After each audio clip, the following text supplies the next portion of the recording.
संत रामपाल जी महाराज एक ऐसे महान संत जिन्होंने अपनी सतभक्ति, तत्व ज्ञान, करुणा और सेवा के बल पर समाज में नई मिसाल कायम की है। संत रामपाल जी महाराज की अगुवाई में उनके सभी सतलोक आश्रमों से समाज कल्याण के अद्भुत कार्यों ने समाज को सुनहरे भविष्य की एक नई उम्मीद दिखाई है। संत रामपाल जी महाराज से नाम दीक्षा लेने के बाद लाखों लोगों की लाइलाज बीमारियां जैसे कैंसर, एड्स आदि ठीक हुई। संत जी के ज्ञान से प्रेरित होकर उनके अनुयायियों ने लाखों यूनिट रक्तदान किया। संत जी ने लाखों बहन बेटियों का दहेज मुक्त विवाह करवाया।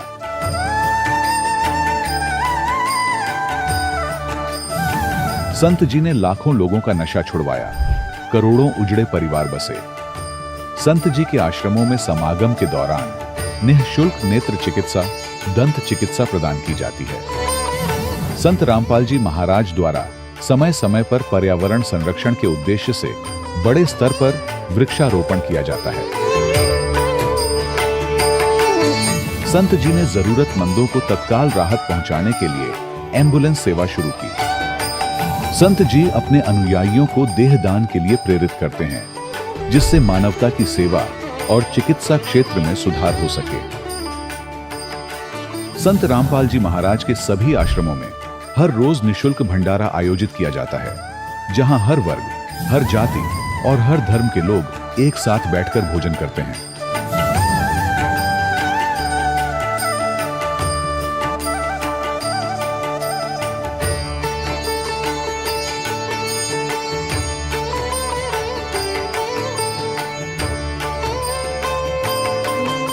संत रामपाल जी महाराज की अन्नपूर्णा मुहिम ने गरीब और बेसहारा लोगों के जीवन में एक नई ऊर्जा और उम्मीद को जन्म दिया है। घर घर खाद्य सामग्री और जरूरी मदद पहुंचाकर संत रामपाल जी महाराज ने लोगों को दुख और मजबूरी से लड़ने की ताकत प्रदान की है।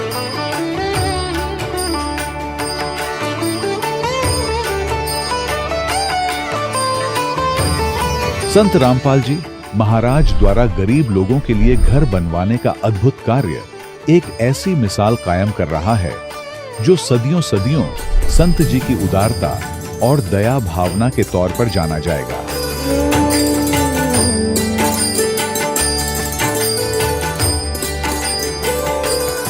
संत रामपाल जी महाराज के आश्रम में हजारों बुजुर्गों को सम्मान और प्यार के साथ जीवन जीने का अवसर मिलता है। उनके खाने, रहने और स्वास्थ्य की पूरी जिम्मेदारी संत रामपाल जी महाराज उठाते हैं।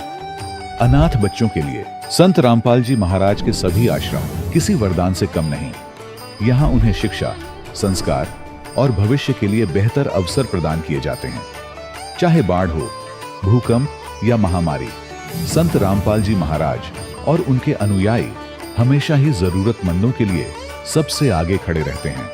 कोविड महामारी के दौरान संत रामपाल जी महाराज के आश्रमों से करोड़ों लोगों के लिए भोजन, दवाइयां और जीवन रक्षक सामग्रियां उपलब्ध कराई गई। चाहे गरीब की मदद हो या किसी शोषित और पीड़ित वर्ग के हक और सम्मान की लड़ाई, संत रामपाल जी महाराज ने हमेशा ही उनकी दबी आवाज को सरकारों तक पहुंचाया है और उन्हें उचित न्याय दिलवाने में अहम भूमिका अदा की है। समाज में आध्यात्मिक और सामाजिक मूल्यों के प्रति जागरूकता लाने में संत रामपाल जी महाराज हर कदम पर मानवता के सच्चे सेवक साबित हुए हैं। संत रामपाल जी महाराज का जीवन हमें सिखाता है कि सच्ची सेवा वही है जो निस्वार्थ भाव से की जाए। आइए हम भी इस महान सेवा के कार्य में इस महान संत से जुड़ें और संत रामपाल जी महाराज से नाम दीक्षा लेकर अपने जीवन को धन्य बनाएं।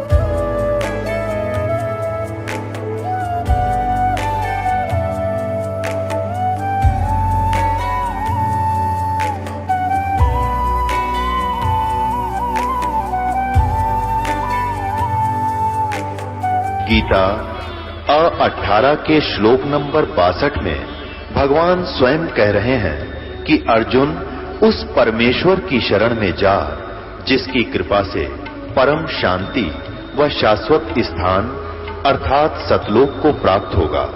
वो परमेश्वर कौन है, कहां है, कैसा है, जानने के लिए कृपया अवश्य सुनिए जगत गुरु तत्वदर्शी संत रामपाल जी महाराज के अमृत वचन। सत साहिब दर्शकों, व्यक्ति के जीवन सफर में यदि सच्चे गुरु का मार्गदर्शन मिल जाए तो कठिन से कठिन रास्ते भी आसान हो जाते हैं।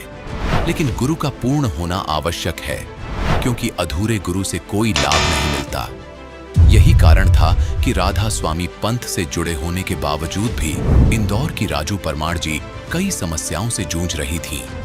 इन्हें सतभक्ति का मार्ग नहीं मिल पाया था और इस कारण ये शारीरिक कष्टों से ग्रस्त थीं। 8 वर्ष तक राधा स्वामी पंथ की साधना करने के बावजूद भी इनकी बवासीर की समस्या ठीक नहीं हो पाई। लेकिन जैसे ही इन्हें पूर्ण गुरु संत रामपाल जी महाराज से दीक्षा ली तो इनके जीवन में चमत्कारिक बदलाव आने लगे। इनकी बवासीर की समस्या ठीक हो गई। डॉक्टरों ने इनके दिल के ऑपरेशन की सलाह दी थी, लेकिन संत रामपाल जी महाराज की कृपा से इनका ऑपरेशन टल गया और अब हार्ट की समस्या भी पूरी तरह ठीक है। संत रामपाल जी महाराज जी ने इनकी ऐसी कई समस्याओं का इलाज किया, इन्हें दुख से उभार कर सुखमय जीवन प्रदान किया। अब सुनिए राजू परमार जी की जुबानी उनकी अपनी सच्ची कहानी। नमस्कार जी। नमस्कार क्या नाम है बहन जी आपका? जी, मेरा राजू परमार दासी। बहन जी आप कहाँ से हैं? मैं महू की रहने वाली हूँ, तहसील महू। बहन जी संत रामपाल जी महाराज से नाम दीक्षा आपने कब ली? संत रामपाल जी महाराज से मैंने 8/8/2018 में लिया। संत रामपाल जी महाराज से नाम दीक्षा लेने से पहले क्या आप कोई भक्ति साधना भी करते थे? पहले मैं राधा स्वामी पंथ से थी और 8 साल से मैं राधा स्वामी की भक्ति करती थी। और वो 2.5 घंटा बोलते थे कि 2.5 घंटा बैठो, मैं 2.5 घंटा बैठती थी। 2.5 घंटा से भी मैं ज़्यादा बैठती थी। 2.5 घंटा क्या, मैं 2-2, 3-3, 4-4 घंटा बैठती थी कि ऐसे नहीं ऐसे मालिक मिलेंगे। मुझे बैठने से ही मतलब बवासीर की तकलीफ़ बहुत ख़तरनाक हो चुकी थी। उसके बाद में इतना ब्लेड गिरा, मुझे इतना ब्लेड गिरा, कोई 200 ग्राम, कभी 100 ग्राम, बार बार मुझे ऐसा हो रहा था। मैं बहुत परेशान हो चुकी थी। घर में मुझे कोई ध्यान नहीं दे रहे थे, सिर्फ यूँ ही बोलते चल तुझे भर्ती कर दूँ, चल भर्ती कर दूँ। लेकिन मुझे अच्छा नहीं लग रहा था कि बार बार भर्ती होंगी तो और अच्छा नहीं लगेगा। और मैं 2 तो 3-3 घंटे में बेहोश पड़ी रहती थी। राधा स्वामी की भक्ति से हमें कोई लाभ नहीं मिला, बल्कि मुझे बीमारी और ज़्यादा बढ़ती गई। तो फिर संत रामपाल जी महाराज की शरण में आप कैसे आईं? मेरे बड़े भैया संत रामपाल जी महाराज से जुड़े हुए थे। फिर मैंने राय ली। उन्होंने कहा कि आप बहन यहाँ नाम दीक्षा ले लो मालिक से, आपकी सब पीड़ा दूर हो जाएगी। मैं यहाँ इंदौर आई में और मैंने नाम दीक्षा मालिक से, परमात्मा जी संत रामपाल जी महाराज का नाम दीक्षा मैंने ले ली। बहन जी हमने सुना है कि जो भी श्रद्धालु संत रामपाल जी महाराज से नाम दीक्षा लेते हैं उनको बहुत सारे लाभ प्राप्त होते हैं। तो क्या संत रामपाल जी महाराज से नाम दीक्षा लेने के बाद आप लोगों को भी कोई लाभ प्राप्त हुए? मुझे बवासीर की तकलीफ़ बहुत ख़तरनाक थी। मुझे ब्लेड गिर रहा था 100-100, 250 ग्राम। उसके बाद में मैंने बहुत परेशान हो गई थी मैं। फिर मैंने भैया से बोला, भैया मुझे बहुत तकलीफ़ हो रही। मेरे भैया ने कहा कि आप भक्ति करते रहो, भक्ति बढ़ाते रहो और भक्ति करो आप। फिर उसके बाद में मैंने भक्ति करी, बढ़ाई भक्ति को। तत्वदर्शी संत रामपाल जी महाराज से मैंने अरदास करी, हे मालिक, हे परमात्मा, आप सबकी सुनते हो, मेरी भी सुन लो। मुझे इतना ब्लेड गिर रहा है, मैं क्या करूं? तो संत रामपाल जी महाराज की प्रार्थना लगाने से मुझे बवासीर की तकलीफ़ बिल्कुल ख़त्म हो गई है और मैं बहुत अच्छी हूँ, बहुत ठीक हूँ। कोई दवाई गोली मैं खाती ही नहीं, क्योंकि मुझे आराम ही हो गया है और मैं अच्छी बैठ भी पाती हूँ। पहले बैठाता ही नहीं था मेरे से बवासीर की तकलीफ़ से। और मुझे पथरी भी थी। पथरी मेरे डॉक्टर सुमन अग्रवाल साहब, उनके पास मैंने इलाज करवाया था। तो उन्होंने कहा कि 25 ml की आपको पथरी है, तो आप क्या करना चाहिए डॉक्टर साहब? तो बोले आपका ऑपरेशन तो होगा ही नहीं, पहले से ही हार्ट पेशेंट हो आप तो दवाई गोली खाते रहो। तो मुझे दवाई गोली से कुछ आराम ही नहीं हो रहा था। एक करवट सो भी नहीं पा रही थी वो पथरी का कारण। पीछे बहुत दर्द होता था मुझे। तो मैंने कहा, हे संत रामपाल जी महाराज, आप सच्चे हो, पूर्ण परमात्मा परमेश्वर हो, कबीर साहिब हो मालिक, मेरे पे दया करो प्रभु। तो मुझे संत रामपाल जी महाराज ने मुझे दर्शन दिए कि बेटी भक्ति बढ़ाती रहे और तुझे बहुत लाभ होगा।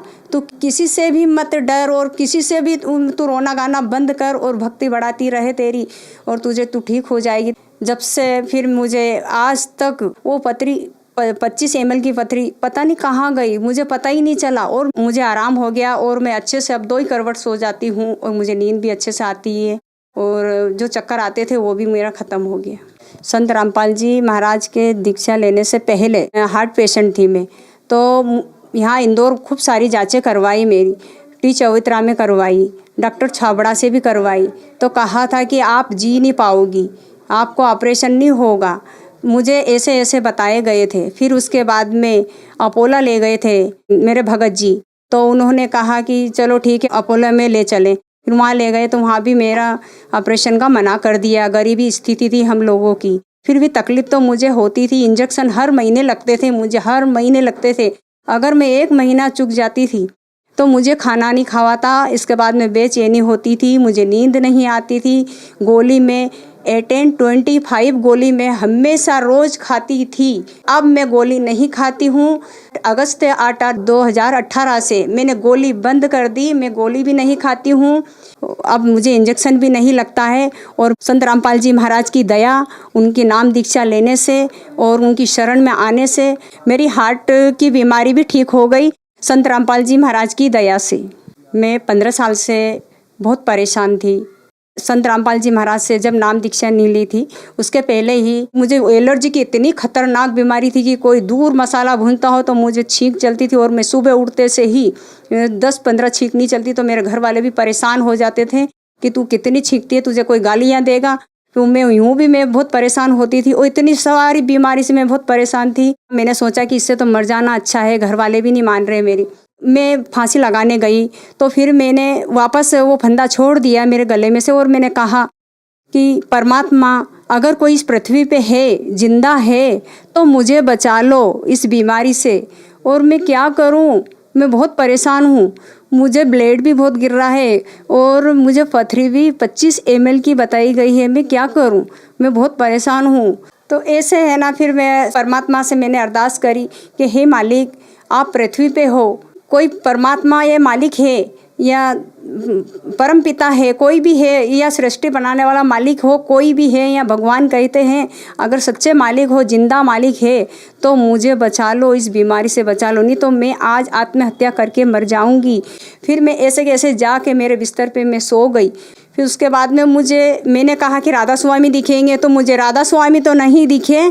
फिर मुझे है ना संत रामपाल जी महाराज का मुझे चेहरा दिखाई दिया, और रामपाल जी महाराज ही खड़े थे मेरे सिर पे ऐसे करके खड़े, और कहा, बेटी मरना नहीं है, आपको भक्ति करना है, और आप नाम दीक्षा बहुत जल्दी लो, क्योंकि आपका दिन नज़दीक आ चुका है। मेरे पति को उठाया और मैंने कहा कि उठो देखो, तो ये बोले कि नहीं तू बोले बहुत नौटंकी करती रहती, सोते जा। तो मालिक ने कहा धीरे से कि बेटी ऐसे तो नहीं मानेंगे, इनको यूँ बोल लो कि घड़ी में देख के आ, वो 3:30 बज रहे हैं। तो मैंने इनको उठाया और उनको कहा कि जाओ, आप 3:30 बज रहे हैं। फिर संत रामपाल जी महाराज अलग ध्यान हो गए थे। फिर मेरे पति उठ के भी गए और टाइम देखा तो वास्तविक में 3:30 बज रहे थे। फिर उसके बाद मेरे पति से कहा मैंने कि मैं है ना संत रामपाल जी महाराज से नाम दीक्षा लेना चाहती हूँ, मैं लेऊँगी। तो उन्होंने कहा है कि नहीं अभी मत जाना। तो मैंने कहा कि नहीं मैं तो जाऊँगी, मुझे तकलीफ़ बहुत ज़्यादा हो रही है। वास्तविक में मुझे इतनी तकलीफ़ हो रही थी, ब्लड सबसे ज़्यादा गिर रहा था मुझे, बवासीर का, और पथरी भी मुझे बहुत ज़्यादा तकलीफ़ कर रही थी। तो मुझे मना कर दिया था। फिर मैं वापस रो रुका के सो गई। उसके बाद फिर रात को वापस संत रामपाल जी महाराज मुझे आए और मैंने कहा, हे संत रामपाल जी महाराज, मैंने अरदास करा कि मुझे मेरे घर वाले तो मुझे नहीं जाने दे रहे और नहीं नाम दीक्षा लेने दे रहे। तो फिर रात को वापस मुझे संत रामपाल जी महाराज मेरे सिर पे वैसे के वैसे ही खड़े रहे, ऐसे पलंग के पास में ऐसे पकड़ के खड़े थे। वो कुर्ता पजामा, वही सफ़ेद कुर्ता पजामा पहने थे, और यूँ बोले कि बेटी कैसे भी करके निकल यहाँ से और जा, तेरा दिन नज़दीक आ चुका है और तू जल्दी नाम दीक्षा ले बेटी। देखिए अब तू देख ले, तू खुद ही देख ले। और उसमें इतना जीव हिल रहा था, भयंकर हिल रहा था उसमें गंदगी कि मैं देख के मैं घबरा गई कि बाप रे, ये तो ऐसा बोले बेटा तेरा नज़दीक दिन आ चुका है और तू जल्दी से जल्दी नाम दीक्षा ले ले, भक्ति कर बेटी, इतनी भक्ति कर कि तेरा ये कष्ट दूर हो जाए, तेरा ऊपर काल बहुत हो रहा है। फिर मैंने सुबह तुरंत गई और मैंने नाम दीक्षा संत रामपाल जी महाराज से मैंने नाम दीक्षा ले ली। और संत रामपाल जी महाराज की दया से मेरा दुख, सभी कष्ट मेरा दूर कर दिया संत रामपाल जी महाराज ने। उस दिन संत रामपाल जी महाराज अगर नहीं आते और मुझे दर्शन नहीं देते और नहीं कहते तो मैं आत्महत्या कर लेती। आज मैं खड़ी हूँ तो संत रामपाल जी महाराज की दया से ही मैं खड़ी हूँ। आज संत रामपाल जी महाराज की दया से सारे रोग खत्म हो गए मेरे। बहन जी, संत रामपाल जी महाराज से नाम दीक्षा लेने के बाद आपको बहुत अद्भुत चमत्कार हुए, तो जो श्रद्धालु आज आपको देख रहे हैं, आप उन्हें क्या संदेश देना चाहेंगी? मैं उनसे संदेश तो क्या, मैं उनसे प्रार्थना करती हूँ कि मैं कितनी बीमारी से बहुत तंग आ चुकी थी, यहाँ तक कि मैं तो फांसी लगाने को तैयार थी मैं, लेकिन मुझे संत रामपाल जी महाराज ने, मैंने अरदास करी तो मुझे मालिक ने दर्शन भी दिया और मैं ठीक भी हुई और मेरी सारी बीमारी दूर हो गई। मैं बहुत अच्छी हूँ आज। मैं यही कहती हूँ कि जो भी हैं वो, आप जो भी दुखी हैं वो संत रामपाल जी महाराज से जल्दी नाम दीक्षा ले। बहन जी, संत रामपाल जी महाराज से नाम दीक्षा कैसे ले सकते हैं? बहुत सारी चैनल पे संत रामपाल जी महाराज का सत्संग आते हैं, तो वहाँ नीचे पट्टी भी चलती है, उसमें नंबर भी रहते हैं, तो आप कांटेक्ट करके आप संत रामपाल जी महाराज से नाम दीक्षा ले सकते हैं और आपका कल्याण हो सकता है। धन्यवाद जी। सत्सा है। दर्शकों, अभी आपने सुने संत रामपाल जी महाराज से दीक्षा प्राप्त करके सुखी हुए भक्त के अनुभव। अब देखिए जगत गुरु तत्वदर्शी संत रामपाल जी महाराज के मंगल प्रवचन। फिर परमात्मा कहते हैं, ऐसे सतगुरु के फिर गुणगान क्या करूं। आप तो बालक हो, कोई दूसरी कक्षा का, कोई पहली कक्षा का, कोई वैसे सत्संग सुन करने के लिए आया है, लेकिन जब आप इस अध्यात्म ज्ञान से परिचित हो जाओगे, आपकी आंखों से आंसू पड़ा करेंगे। कोठी और कार होगी, मोटरसाइकिल होगी, कोई व्यवसाय बन गया छोटा सा, या कितना कोई अधिकारी लग गया,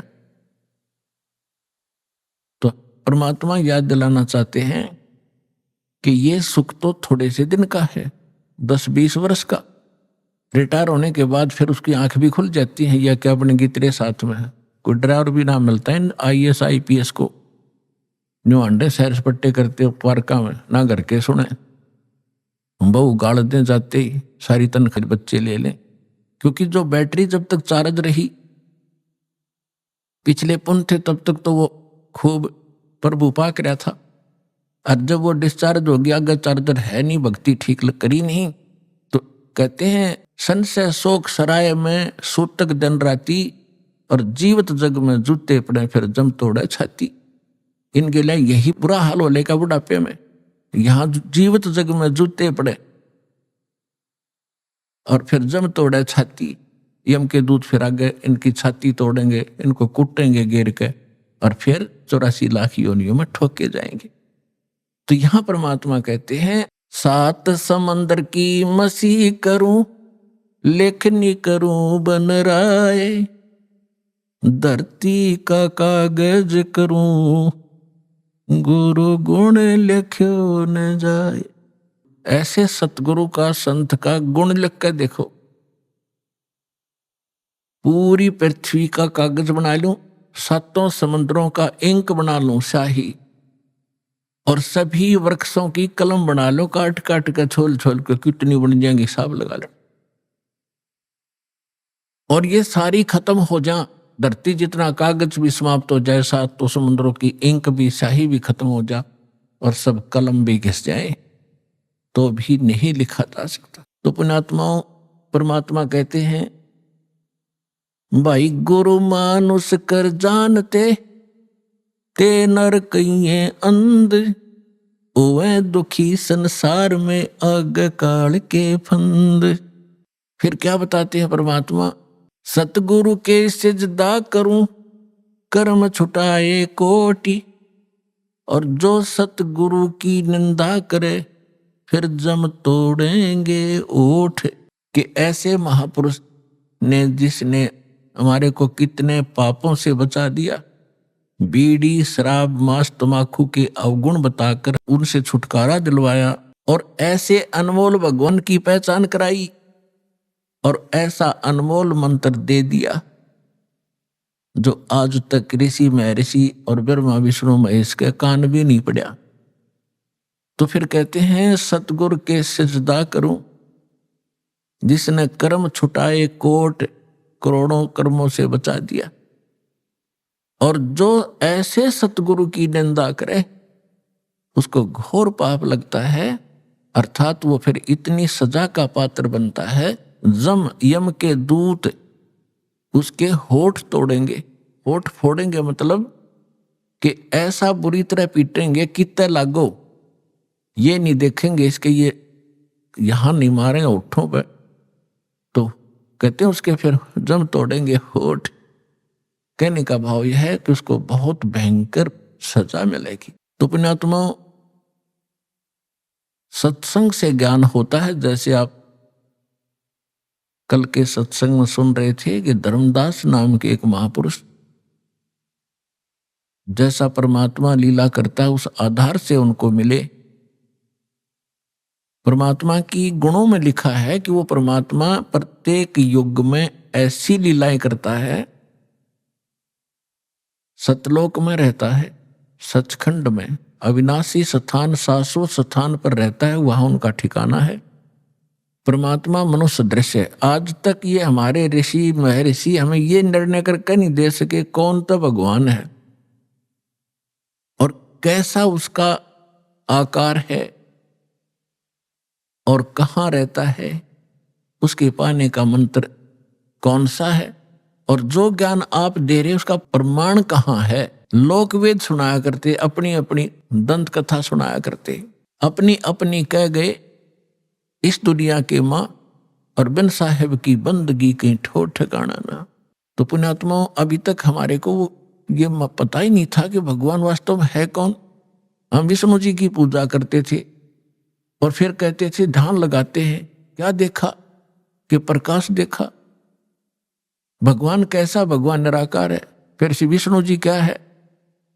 हमारी बुद्धि बालकों जैसी थी, स्थिर नहीं थी, हमें पता ही नहीं था क्योंकि हमें गुरु ऐसे मिले थे। तो परमात्मा कहते हैं मां मुंडू उस संत की जिस तन संशय ना जावे। कहते इसे संत ने छोड़ दे तुरंत, जो शंका निवारण नहीं कर सकता सारी। तो आज तक हम जितने भी सत्संग सुना करते थे या अनुभव पढ़ा करते संतों के, उनसे संशय समाप्त नहीं होता था, लेकिन हम श्रद्धालु होने के नाते उनको पढ़ते ही रहते थे। तो परमात्मा का एक विधान है, परमात्मा उसी विधान अनुसार अपने सब कार्य करते हैं। परमेश्वर सतलोक में रहते हैं, जिसको गीता जी में शाश्वत स्थान कहा है, सनातन परमधाम कहते हैं। और वहां परमात्मा मनुष्य दृश्य है, एक सिंहासन पर विराजमान है। एक बहुत बड़ा गुम्बद है परमात्मा के ऊपर, बहुत बड़ा एक मंदिर नुमा आकार का, उसके सेंटर में परमात्मा का सिंहासन है।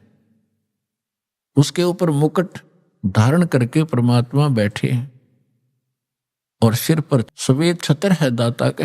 और वहां परमात्मा के एक रोमकूप में करोड़ सूर्य मिला दे, करोड़ चंद्रमा, इनकी रोशनी भी फीकी पड़े, इतना नूर है दाता का। यहां आते हैं तो शोभा को कम कर लेते हैं, हल्का तेज पुंज का शरीर बना लेते हैं, सरल करके आते। यदि वो इसी रूप में यहां आ जाए तो हमारी चरम दृष्टि देख नहीं सकती, जैसे उल्लू सूर्य को नहीं देख सकता। इसलिए परमात्मा एक अपने तेज पुंज का हल्का शरीर बनाकर आते हैं, और वो मनुष्य दर्श तो है ही हैं, अपने एज इट इज रूप में हमसे मिलते हैं, बातें करते हैं। लेकिन हमारे को ज्ञान गलत प्राप्त होता है, परमात्मा की डेफिनेशन गलत हमने ग्रहण कर रखी होती, इसलिए हम भगवान को निराकार मानते रहते हैं, उनको संत मान करके फ्री कर देते थे। तो धर्मदास जी को सतगुरु मिले। पहले वो भी ऐसे भ्रमित थे, लोकवेद के आधार से साधना कर रहे थे।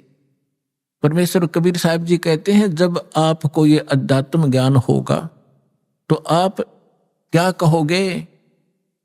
पीछे लग गया जाऊं था मैं लोकवेद के साथ, रस्ते में सतगुरु मिले दीपक दे दिया हाथ।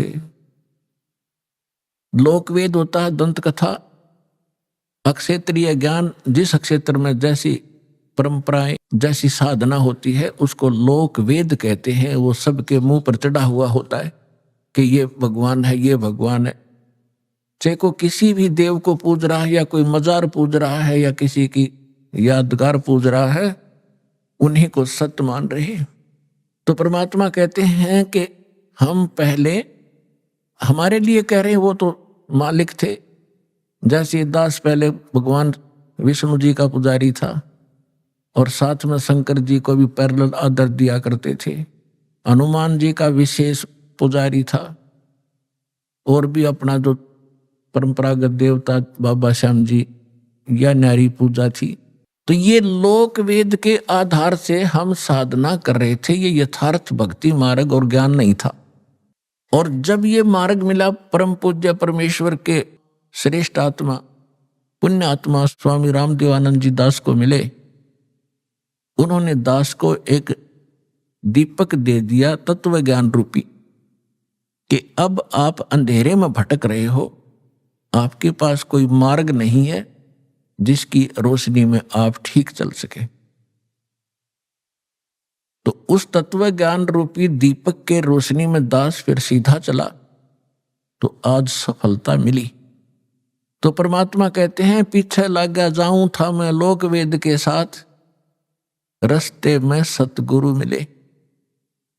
और यो तत्व ज्ञान रूपी दीपक टॉर्च दे दी, लालटेन दे दी, किसकी रोशनी में चल, गड्ढों में मत गिर। यहां परमात्मा कहते हैं कि धर्मदास जी को परमात्मा मथुरा में मिले, वहां उनको टॉर्च दे दी, दीपक दे दिया। उसके बाद उनकी दिशा बदल गई।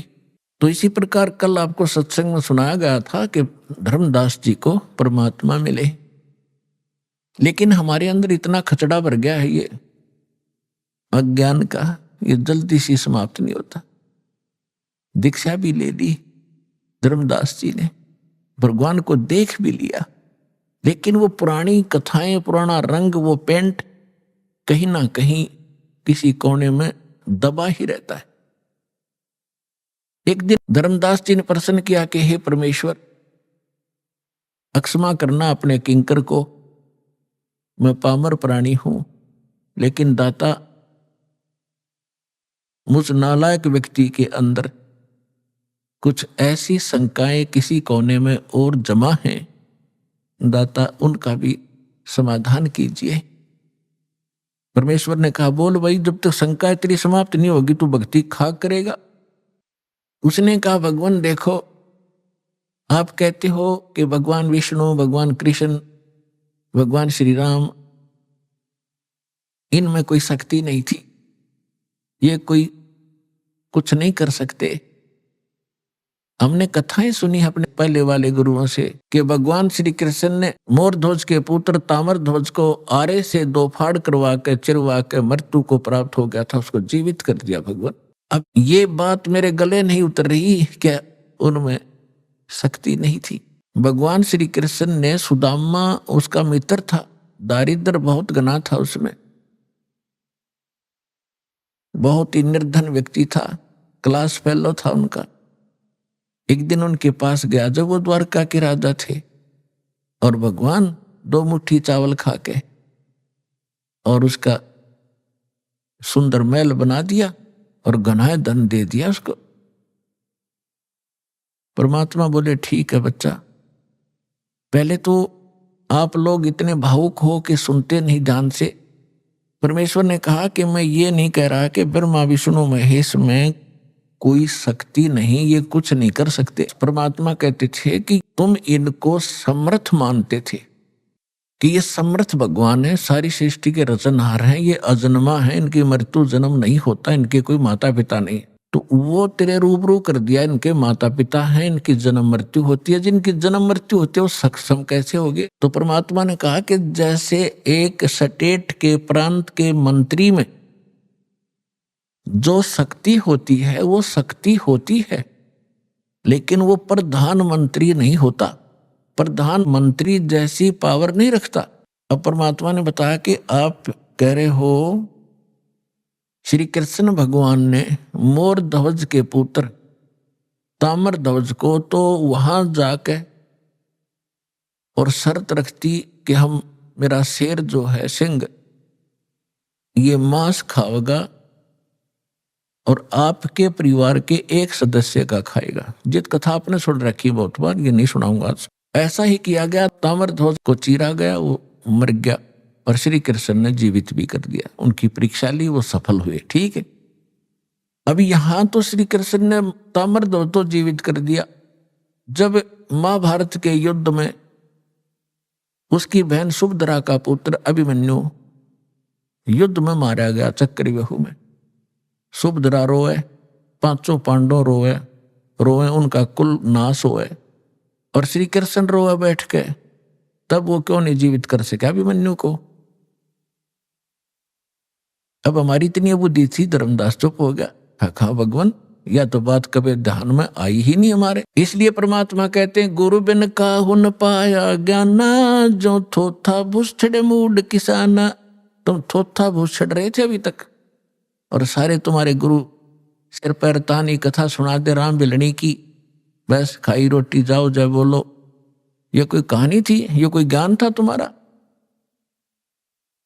तो परमात्मा से धर्मदास जी ने पूछा कि भगवान फिर कारण क्या था? कारण ये था कि ताम्र ध्वज की आयु शेष थी, और इतनी शक्ति ये रखते हैं, ये तो ऋषि महर्षि रखते हैं। ऐसी तो गोरखनाथ जी ने अपने गुरु मच्छंद्रनाथ का हुका हुआ शरीर अस्थियां उठा के और उसको जीवित करके मच्छंद्रनाथ बना दिया। श्री कृष्ण जी ने केकला तोड़ दिया, क्योंकि जब तक शेष आयु है ये आयु नहीं बढ़ा सकते तुम्हारे भगवान। ताम्र ध्वज की आयु शेष थी, इसने जीवित कर दिया। और अभिमन्यु की आयु नहीं थी, इतना ही संस्कार था, उसको जीवित नहीं कर सके। समर्थ का शरणाग हो रंग होरी ओ, भाई कदे न हो ए काज राम रंग होरी हो। होरी मान खुशी के समर्थ की शरण ग्रहण करो। अगर आपकी आयु भी ना होगी तो भी वो परमात्मा आपकी आयु बढ़ा सकता है। समर्थ, इसका वेद प्रमाण देते हैं। ऋग्वेद मंडल नंबर 10 सूक्त 161 मंत्र 2 में स्पष्ट किया हुआ है कि परमात्मा रोगी को भी स्वस्थ कर सकता है, उसकी आयु भी शेष ना रही हो और धर्मराज के पास भी चला गया हो, वहां से भी छुटवा के ला सकता है।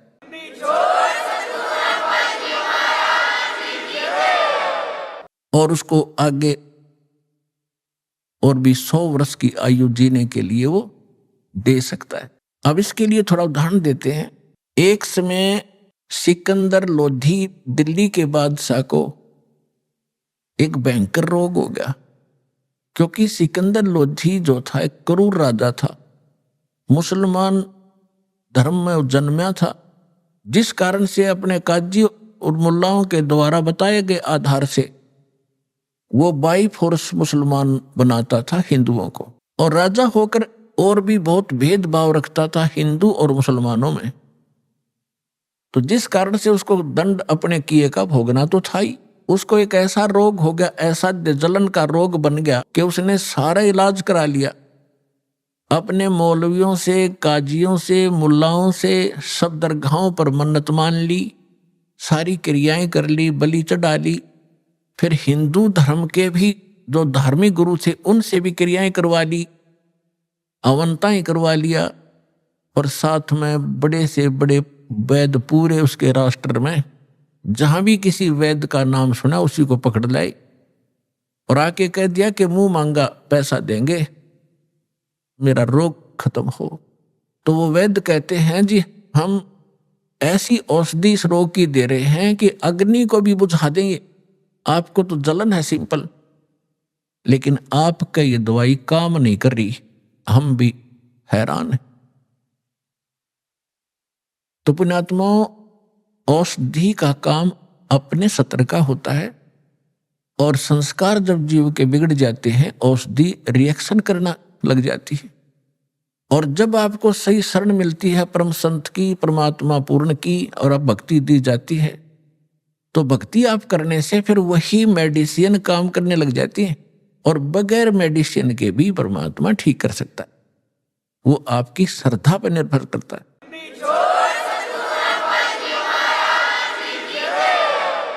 उसके कर्म बिगड़ गए थे, कोई औषधि काम नहीं कर रही थी।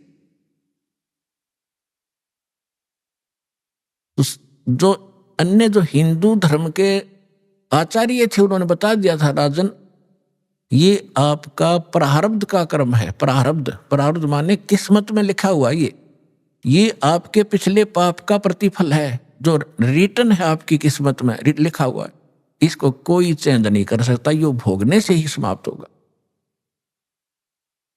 लेकिन बेसिक ऐसा कुछ बता भी दिया जाता है, लेकिन दुख में आदमी रुकता नहीं, फिर भी प्रयत्नशील रहता है। उससे पहले एक घटना घटी थी उसके साथ। परमेश्वर कबीर जी जब आए हुए थे बनारस में, एक दानक के रूप में, जुलाहे के रूप में लीला कर रहे थे, तो उस समय वो यही ज्ञान दिया करते। तो दास उस परमेश्वर का बोला हुआ आज आपको सुना रहा है, हिंदू और मुसलमानों को जो दास आज बता रहा है, परमात्मा 600 वर्ष पहले सुनाया करते थे। उस समय आप शिक्षित नहीं थे, जिस कारण से परमात्मा के साथ बहुत घनी बदतमीजियां हमने करी और हमारे गुरुओं ने करवाई।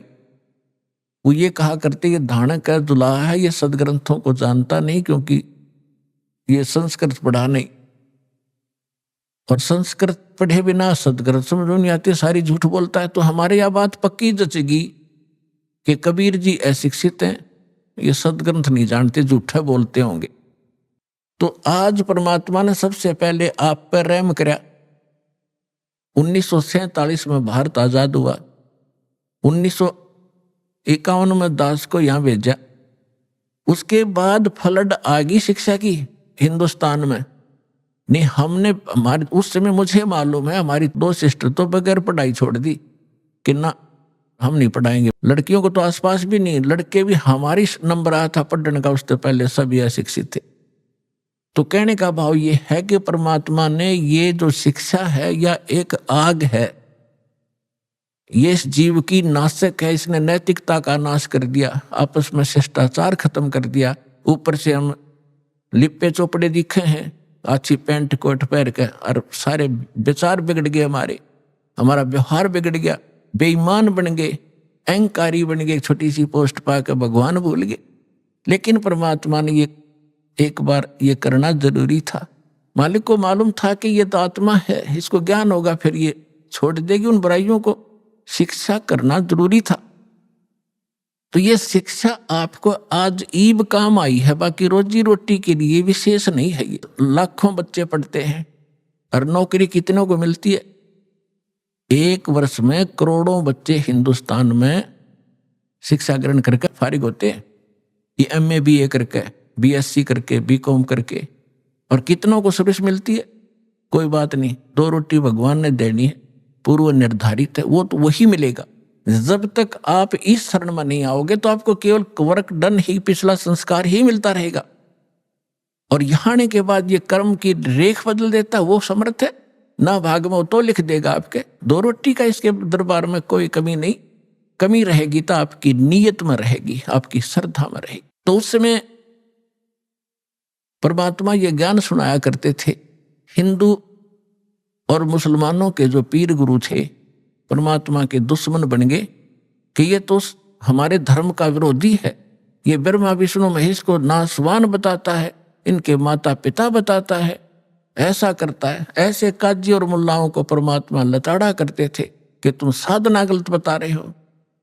उनको कहा करते थे एक मुल्ला मस्जिद में कुके, एक पुकारे बोका, इनमें कौन सिरे को जागा, हमको लग गया धोखा।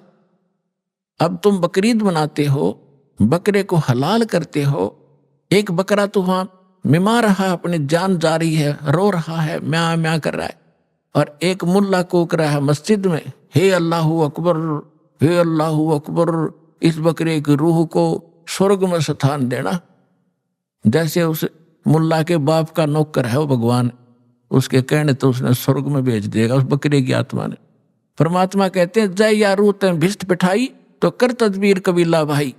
अगर तुझे डेफिनेट कॉन्फिडेंस है इस बात का कि ऐसी क्रिया से ये बकरे की आत्मा भिष्ट में चली जाती है, तो अपने परिवार ने करके दिखा, तो किसी एक इस तरह भेज उसको स्वर्ग में।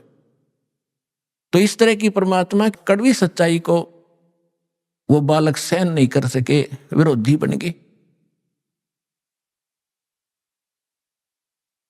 इसी प्रकार हिंदुओं को समझाया करते थे कि पांडे निपुण कसाई संतो, ये पांडे निपुण कसाई, ये बलि चढ़वाओ देवी कह के, काली कह के, भैरव कह, और ये गलत साधना बता रहे तुम्हारे को, शास्त्र विरुद्ध साधना दे।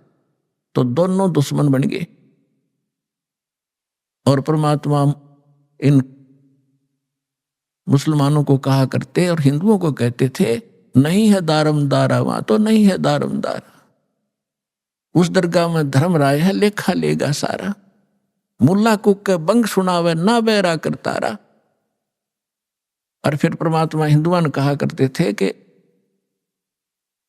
वेद पढ़े पर भेद न जाने, ये बाँचे पुराण 18, और जड़ के आगे भोजन धर्या, और भूल गया सृजनारा। एक पत्थर के मूर्ति का भोग लगाता फिर, और भगवान ने भूला बैठा है, और बात कर मैं वेद का ज्ञाता हूं, खाक पड़ा तुमने वेद, वेद में लिखा कहीं ऐसी क्रिया करो। तो इससे वो सबक शुद्ध हुए और विरोधी कर दिए सारे मुसलमान उन पीरों और मुल्ला और काजियों ने कि कबीर काफिर है, हमारे धर्म की तौहीन करता है, ये मांस खाने को भी मना करता है, हमें राक्षस बताता है। एक दिन सिकंदर लोधी चला गया वहां पर बनारस में, काशी में, क्योंकि वो पूरा सम्राट था। दिल्ली के बादशाह के अंतर्गत सभी छोटे नरेश नवाब आते थे। तो वीर देव सिंह बघेल काशी का नरेश था। वो राजा सम्राट यानी दिल्ली के बादशाह के अंतर्गत था, जैसे आजकल अन्य स्टेट हैं, लेकिन सेंटर में हमारे प्रधानमंत्री के अंतर्गत आते हैं। ऐसा वो प्रधानमंत्री समझ लो उस समय। तो वहां जाते रहते थे, अपने अन्य नवाबों के पास कुछ टैक्स वैक्स लेते थे वहां से, और उन वहां की पब्लिक की कुछ ग्रीवेंसेज भी सुना करते थे। मुल्लाओं को, काजियों को पता चला कि हमारा बादशाह आया है मुसलमान, क्योंकि वो हिंदू था इसलिए वो उसको कंप्लेंट नहीं कर पा रहे थे कि ये नहीं सुनेगा हमारी, बादशाह आ गया। सारे मुल्ला काजी इकट्ठे होकर हजारों की संख्या में जाकर लागे नारे लान। सिकंदर लोधी ने पूछा, भाई बताओ क्या बात है? उन्होंने बताया, जी एक काफिर है हिंदू, नाम कबीर है, जुल्हा के घर जन्म है, और वो हमारे धर्म की बेइज्जती करे, अपने आप को भगवान बताता है। वो कहता है हम या लखला है कुतुब गोस और पीर, गरीबदास खालिक दनी, हमारा नाम कबीर, मैं वो अल्लाह अकबर हूँ। भगवान ऐसा कहता, हमारा तो जीना हराम कर दिया है, हमारी तकती नाक काट दी उसने। अब सिकंदर लोधी ने कहा कि लाओ पकड़ के, तो 10 सिपाही लाए पकड़कर परमात्मा को। और सिकंदर लोधी राजा था। राजा लोग पिछले पुण्यकर्मों से ही बनते हैं, इनके अंदर जगह होती है, भगवान से थोड़ा सा डर भी होता है। तो उसने सोचा साधु संत फकीरों को बेमतलब दुखी नहीं करना चाहिए, लेकिन जनता के सामने राजा विवश होता है, अगर इसको कोई दंड नहीं दूंगा तो ये लोग मेरा विरोध करेंगे। इसलिए उसने कहा कि आप अपने आप को खुदा कहते हो, हमारे हजरत मोहम्मद जी ने एक गाय को मारकर वचन से और जीवित कर दिया था।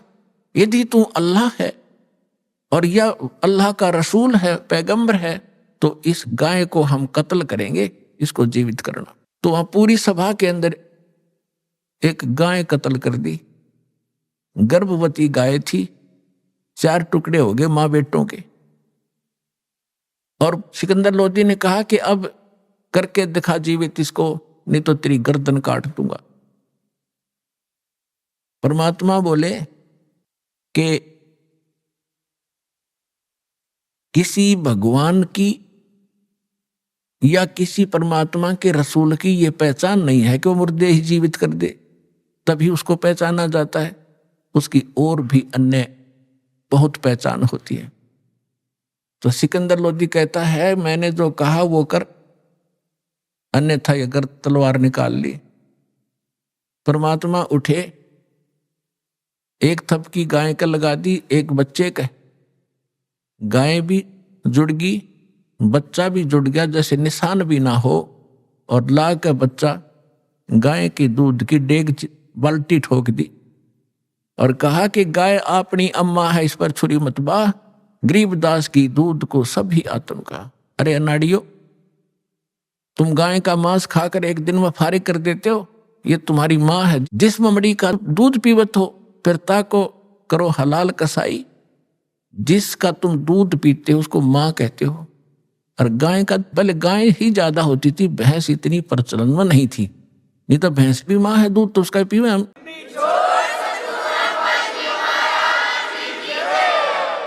और फिर तुम इसका दूध पीते हो, फिर इसको मारकर खाते हो, तुम्हारी दया को चोर ले गए। तो उस समय सब कांपे खड़े खड़े, क्योंकि ऐसा चमत्कार। सिकंदर तक कांपे, सन्नाटा छा गया। सारे जो बकवास कर रहे थे, जो नकली ढेड थे वो तो चले गए, वो जो मुखिया थे, शेष जितने वहां लाखों हजारों लोग इकट्ठे थे, सबने पर जय जयकार करी कबीर भगवान की और दीक्षा ली उस परम पिता से और अपना कल्याण करवाया। सिकंदर लोधी ने चरणों में लेटकर दंडोत प्रणाम की कि मुझे माफ करो परवरदिगार, मैं पहचान नहीं पाया आपको। परमात्मा बोले ठीक है चल। पालकियां बैठा के परमात्मा को पालकियों में आदर के साथ, सत्कार के साथ उनके घर छोड़कर आए झोपड़ी में। ऐसे समर्थ थे कबीर भगवान। अभी आपने सुने संत रामपाल जी महाराज के मंगल प्रवचन। आइए अब सुनते हैं संत रामपाल जी महाराज से नाम दीक्षा लेकर सतभक्ति करके अद्भुत लाभ प्राप्त करने वाले अनुयायी के विचार। दर्शकों, जीवन में अनेक लोग सही मार्गदर्शन के अभाव में भक्ति तो करते हैं, परंतु उसका कोई लाभ नहीं मिल पाता। अमरोहा के बलवीर सिंह जी भी इसी संघर्ष से गुजर रहे थे। इन्होंने वर्षों तक हिंदू देवी देवताओं की पूजा की, हनुमान जी की विशेष आराधना की और आर्य समाज से दीक्षा भी ली थी। फिर 18 साल तक राधा स्वामी पंथ का अनुसरण किया, लेकिन इन सभी प्रयासों के बावजूद इनके जीवन में कष्ट और अशांति बनी रही। फिर इनके जीवन में एक नया अध्याय तब शुरू हुआ जब इन्हें संत रामपाल जी महाराज द्वारा प्रमाणित ज्ञान गंगा पुस्तक मिली। इसे पढ़ने के बाद बलवीर जी ने संत रामपाल जी महाराज से नाम दीक्षा ली और इनके जीवन में चमत्कारिक बदलाव आने लगे। वर्षों से बलवीर जी और इनकी पत्नी भूत प्रेत बाधाओं से पीड़ित थे, लेकिन नाम दीक्षा लेते ही इनकी ये सभी बाधाएं समाप्त हो गईं। इसके अलावा बलवीर जी की किडनी की बीमारी भी ठीक हो गई। दर्शकों, अब आइए सुनते हैं बलवीर सिंह जी के जीवन की यह प्रेरणादायक कहानी, उनकी अपनी जुबानी। सर नमस्कार। सर नमस्कार। सर क्या नाम है आपका? बलवीर सिंह। बलवीर जी कहाँ से आए हैं आप? कैलसा बॉर्डर, जिला अमरोहा, उत्तर प्रदेश। संत रामपाल जी महाराज की शरण में आने से पहले आप क्या भक्ति साधनाएं करते थे? पहले मैं जो देवी देवताओं की, गुरु नानक देव जी की, आर्य समाज में रहा मैं 3 साल, और हनुमान जी की 3 साल भक्ति की। फिर 5-7 साल जो है मैंने विष्णु जी की भक्ति की है, और 18 साल में राधा स्वामी पंथ से जुड़ा है। राधा स्वामी पंथ में आपने किस संत से नाम दीक्षा ले रखी थी? मैंने गोविंद सिंह। राधा स्वामी पंथ में रहकर के आपने 18 साल तक भक्ति की है। क्या बताना चाहेंगे आप राधा स्वामी पंथ की भक्ति के बारे में? राधा स्वामी में कुछ नहीं है, वो केवल वो जो नाम देते हैं वो काल के नाम है। और हमें संत रामपाल जी की शरण में आने के बाद हमें पता लगा है कि जो वो नाम देते थे वो तो नाम ही अटपटे हैं। सतनाम यहाँ कुछ और है जो नाम है, और वो सतनाम सैत है, नाम है, नाम यही कह के बुलवाते थे। जो उनके गुरु शिवदयाल जी रहे उनके आधार पर ही वो तो उनसे ही चली आ रही भक्ति। सर देखा जाए तो आपने 18 साल अपनी जिंदगी के बर्बाद कर दिए। सर क्या कहना चाहेंगे इस बारे में? बस पहले हमें कोई जानकारी नहीं मिल पाई, हमें कोई जानकारी नहीं मिल पाई। जब हमें जानकारी मिली उसके बावजूद भी हमने 3 साल बिगाड़ दिए। संत रामपाल जी महाराज के बारे में कैसे पता चला? भूतों का बहुत साया था हमारे यहाँ का। हमारे घर पे पूरे किसी ने तांत्रिक क्रियाएं करवा दी थी, क्योंकि मैं भगवान की चाहत में रहता था, मंदिर में बहुत जाता था। किसी ने कहा कि जाटों का मंदिर में जाने का कोई औचित्य नहीं, उसने तांत्रिक क्रिया करा दी। उसी चक्कर में मैं 65 जगह तांत्रिकों पर गया, लेकिन सफल नहीं हुआ। मेरे साथ वर्तमान में हमारे एक रोहतास साथी हैं हमारे, वो इस समय इनसे जुड़ चुके थे संत रामपाल जी महाराज से। उन्होंने मेरे से कहा, लेकिन मैंने उस वक्त संत रामपाल जी महाराज को बहुत कुछ अपशब्द कहे कि ऐसे संत तो बहुत हैं, कहीं कुछ नहीं हो रहा, मैं इतनी जगह गया हूँ। लेकिन जब 3 साल तक मैंने कुछ नहीं ध्यान दिया, 3 साल बाद मैंने देखा कि वो एक पुस्तक रखी थी मेरे ज्ञान गंगा। मुझे नहीं पता कौन दे गया था, मेरे पीछे कोई दे गया था दुकान पर। मैंने ज्ञान गंगा को पढ़ा। उसमें जो लोगों के अपने अनुभव थे, पहले मैंने ढाका, राम कुमार ढाका जी हैं, उनका टेलीफोन नंबर मिलाया, उनसे पूछा कि आपके यहाँ ये स्थिति थी। एक CMO रहे हैं, वो उनको पूछा मैंने, तो जब उन्होंने बताया कि हाँ सही जगह है, आप आओ, तब मैं संत रामपाल जी की शरण में आया। आपने संत रामपाल जी महाराज से नाम दीक्षा कब ली? मैंने 25 अगस्त सन 2013 को ली। सर, संत रामपाल जी महाराज जी दावा करते हैं कि यदि आप मर्यादा में रह करके शास्त्र अनुसार भक्ति करते हैं तो बड़ी से बड़ी बीमारी आपकी ठीक हो जाएगी। 18 साल तक आपने राधा स्वामी पंथ में भक्ति की है। आपको पहले भूत प्रेत की समस्या थी, तो संत रामपाल जी महाराज जी से नाम दीक्षा लेने के बाद आपको क्या क्या लाभ मिले हैं? हाँ जी, पहले ही जुड़ने के बाद ठीक 2 महीने के अंदर हमारे घर जो भूत प्रेत की समस्या थी, मुझ पर मेरी पत्नी पर, वो दोनों पूर्ण रूप से हट गई। बिल्कुल हम दोनों स्वस्थ हो गए। और लेकिन घर में हमारा बेटा भी है, बेटी थी, बेटी की शादी हो चुकी थी, तो बेटे ने नाम नहीं लिया, लिहाजा उस पर चीज़ें रहने लगी। लेकिन हमारे पास कभी कोई चीज़ नहीं आई और मैं और मेरी पत्नी दोनों पूर्ण रूप से स्वस्थ रहने लगे। तो हमें पूर्ण विश्वास भी हो गया कि संत रामपाल जी महाराज जी के अगर ज्ञान को हम और आगे बढ़ाएंगे और आगे पढ़ेंगे तो हो सकता है धीरे धीरे हमारा बेटा भी इस मत में आ जाए। लेकिन दुर्भाग्य है कि हमारा बेटा इस बात को मानने को तैयार नहीं होता। और उसी के चक्कर में जो हमारे भूत प्रेत की बाधा समाप्त हुई, हमने उसकी बाधा दूर कराने के चक्कर में वो एक तांत्रिक को ले आया। उस तांत्रिक के चक्कर में हम भी बैठ के हमने अपना नामखंड करवा लिया। नामखंड होते ही हमें हार्ट की समस्या, किडनी की समस्या और स्थिति ये आ गई किडनी में कि राम मनोहर लोहिया अस्पताल दिल्ली में मना कर दिया, किडनी हॉस्पिटल मेरठ में मना कर दिया। एक बलप्रदा आश्रम के नाम से एक संस्था है आयुर्वेद की, वहाँ गए, उन्होंने भी कहा कि 20 दिन हम देखेंगे तब बताएंगे। 20 दिन देखने के बाद उन्होंने कहा कि कुछ हो सकता है। तो लेकिन उसी दौरान जब लोग मुझसे मिलना आते थे, देखना आते थे कि ये तो ख़त्म होने वाला है। मैं चूँकि राजनीति में बहुत ज़्यादा पाप किए हैं, मैं राजनीति में ज़्यादा गहरे तक गया हुआ था, तो मेरे राजनीतिक जो भाई बंधु मंत्री MLA जो थे वो सब आते थे और सब ये कहते थे कि भाई ये तो जाने वाले हैं।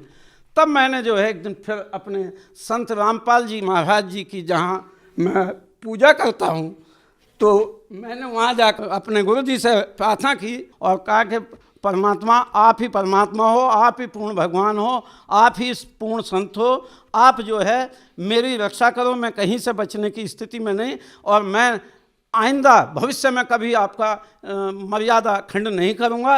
और मुझे फिर संत रामपाल जी महाराज जी का वो सत्संग भी याद आ गया जिसमें वो कह रहे थे, एक बार मैं सुनना था कि भाई कोई किसी का ना पिता ना पूतम। तो मुझे लगा कि तो अब हमें तो अकेले ही आए हैं, अकेले ही जाएंगे, इसलिए हमने वो सारा छोड़कर और संत रामपाल जी महाराज जी से माफ़ी मांगी। तभी से आज तक मैं पूर्ण रूप से स्वस्थ हूँ, मुझे कोई दिक्कत नहीं, मैं हर तरह से जो है अपना भक्ति पर लगा हुआ हूँ। सर, आपने मर्यादा का जिक्र किया, तो सर हम आपसे ये जानना चाहेंगे कि भक्ति मार्ग में मर्यादा का होना क्यों जरूरी है? जब भक्ति शुरू ही कर दी तो फिर हर समस्या का समाधान हो जाना चाहिए। संत रामपाल जी महाराज जी द्वारा जो मर्यादाएं स्थापित की गई हैं, उन मर्यादाओं का साक्षात रूप से मैं आपके सामने उदाहरण हूँ। मैंने जरा सी मर्यादा तोड़ी तो मर्यादा टूटने से मुझे कितनी विपत्तियाँ आई। इसलिए मर्यादा तो बहुत महत्वपूर्ण चीज़ है। मर्यादा तो आप पुरुषोत्तम राम जी की पत्नी सीता जी ने जब वो वनवास काट रहे थे तो उस समय रावण ने उनका अपहरण करने के उद्देश्य से एक हिरण का रूप बनाकर भाग लिया, जिसको सीता जी ने कहा था कि आप इसे मुझे जिंदा लेकर आइए। जब रामचंद्र जी उसके पीछे भाग लिए तभी उसने रावण ने नई चाल चल के और वो जो है उसे हाय हाय की आवाज़ सुनाई दी। तब सीता जी ने लक्ष्मण से कहा कि आप जाइए, आपके भाई पर विपत्ति है। परंतु उन्होंने लक्ष्मण जी को जब ज़्यादा ताने दिए, वो गए तो एक लक्ष्मण रेखा खींच कर गए थे और वो कह के गए थे कि भाभी कोई भी माता कहते थे वो कि माता जी आप इस लक्ष्मण रेखा से बाहर कदम ना रखें। कितनी भी विपत्ति कोई भी चीज़ आपके संकट निकट नहीं आ सकती। तो लेकिन सीता जी ने उस मर्यादा का उल्लंघन किया तो वो कितना बड़ा उल्लंघन महंगा पड़ा कि कितना बड़ा युद्ध हुआ, करोड़ों जीवों की हत्या हो गई और तब जाके जो है सीता जी को वापस लाया गया। इसलिए मर्यादा तो बहुत ज़रूरी है कि मर्यादा के बगैर तो कोई भी भक्ति हो ही नहीं सकती। जिस तरह से मेरे साथ जो बीती, मैंने मर्यादा का उल्लंघन पुत्र मोह में किया कि घर की सारी व्यवस्था ठीक हो जाएगी, उसका मुझे ये खामियाजा भुगतना पड़ा कि मेरी दोनों किडनी खराब हुई, मेरा हार्ट खराब हुआ, मुझे प्रोस्टेट की समस्याएं हुई। और यदि हम मर्यादा ना तोड़ते तो आज ये बीमारी हमारे साथ नहीं आ सकती थी, क्योंकि मर्यादा में रहते हुए कठिन से कठिन भी, चाहे कैंसर हो या कुछ भी हो, वो चीज़ भी रह नहीं सकती अगर मर्यादा में व्यक्ति रहेगा तब। सर देखिए, जो भी व्यक्ति संत रामपाल जी महाराज जी से जुड़ता है तो उसका जीवन बदल जाता है, बहुत सारी खुशहाली उसके जीवन में आ जाती है। आपने संत रामपाल जी महाराज जी से जब नाम दीक्षा ली तो आपकी भूत प्रेत की जो बाधा थी वो ठीक हो गई, आपकी जो किडनी की समस्या थी वो ठीक हो गई। इसके अलावा संत रामपाल जी महाराज से जुड़ने के बाद आपको क्या लाभ मिले? हाँ जी, सबसे पहला लाभ तो ये है कि मुझे भगवान की चाह थी और वो भगवान साक्षात मुझे मिले। दूसरी, मेरी आर्थिक स्थिति उस वक्त तक ये थी कि यदि मैं अपना अमरा को भी जाता था, मेरी जेब में 10 रुपये भी नहीं होते थे और मैं पैदल ही वहाँ से वापस आता था, सवारी पे भी नहीं बैठता था। लेकिन आज मेरी खेती है, खेती से भी मुझे जहाँ 50,000 की आमदनी पूरे साल में होती थी, वहाँ 2013 में नाम लेते ही परमात्मा ने 2 लाख और 2.5 लाख रुपये देने चालू कर दिए। ज़मीन उतनी है, फसल में वही उगाता हूँ, लेकिन मुझे नहीं पता कहाँ से। और जो भी चीज़ मैं चाहता हूँ, जिस क्षण चाहता हूँ, परमात्मा मेरी ये मदद करना गुरु महाराज, तो मेरी वो मदद होती है 100%। सर संत रामपाल जी महाराज जी से नाम दीक्षा लेने के बाद आपका पूरा जीवन ही बदल गया है, आपको बहुत सारे लाभ मिले हैं, भूत प्रेत जैसी जो समस्याएं थी वो आपकी ठीक हो गई हैं। सर आप उन लोगों को क्या कहना चाहेंगे जो भूत प्रेत जैसी समस्याओं से पीड़ित हैं, जो और भी अन्य बीमारियों से पीड़ित हैं, आप उन लोगों को क्या संदेश देना चाहेंगे? देखिए, मैं तो भक्त समाज से ये कहना चाहता हूँ, इस समय हमें शिक्षा पूर्ण रूप से मिली हुई है, हम शिक्षा ग्रहण करें। शिक्षा ग्रहण करके अगर कोई दूसरी जगह भी जुड़े हुए हैं लोग, पहले उनका ज्ञान भी पढ़ें और हमारे संत रामपाल जी महाराज जी का ज्ञान पढ़ें। दोनों में भिन्नता साफ अंतर आ जाएगी, क्योंकि हमारे वेदों, शास्त्रों, पुराणों में सब कुछ स्पष्ट लिखा है, केवल हमारे धर्म गुरुओं ने कभी हमें जो है वहाँ तक पहुँचने नहीं दिया। तो हम पढ़े लिखे समाज हैं, हम ये चाहते हैं कि आप पढ़कर इधर आइए, संत रामपाल जी महाराज जी से जुड़िए। और जो भी भूत प्रेत की बाधा तो ये ऐसी है कि नाम लेते ही आपकी तुरंत भाग जाएगी। सर संत रामपाल जी महाराज जी से नाम दीक्षा कैसे ले सकते हैं? देखिए, संत रामपाल जी महाराज जी से नाम लेने के लिए संत रामपाल जी महाराज जी के नाम से एक ऐप चल रहा है। सोशल मीडिया में बहुत चीज़ें हैं, यूट्यूब पर आप देख सकते हैं, उनके सत्संग आते हैं। आप उन सत्संगों में जो आते हैं उनको देखिए, सुनिए, उनके नीचे नंबर लिखे हुए आते हैं, उन नंबर पर फ़ोन करिए। आपके निकटतम स्थान का जहां नामदान आपको मिल सकता है वहां से आपको सूचना मिल जाएगी। आप वो सूचना के आधार पर निकटवर्ती नामदान स्थान से नाम ले सकते हैं और अपना कल्याण करा सकते हैं। जी बहुत बहुत धन्यवाद। धन्यवाद सर।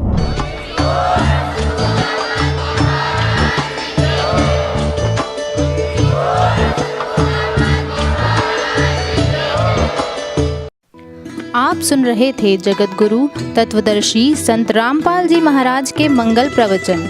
अधिक जानकारी के लिए संपर्क करें।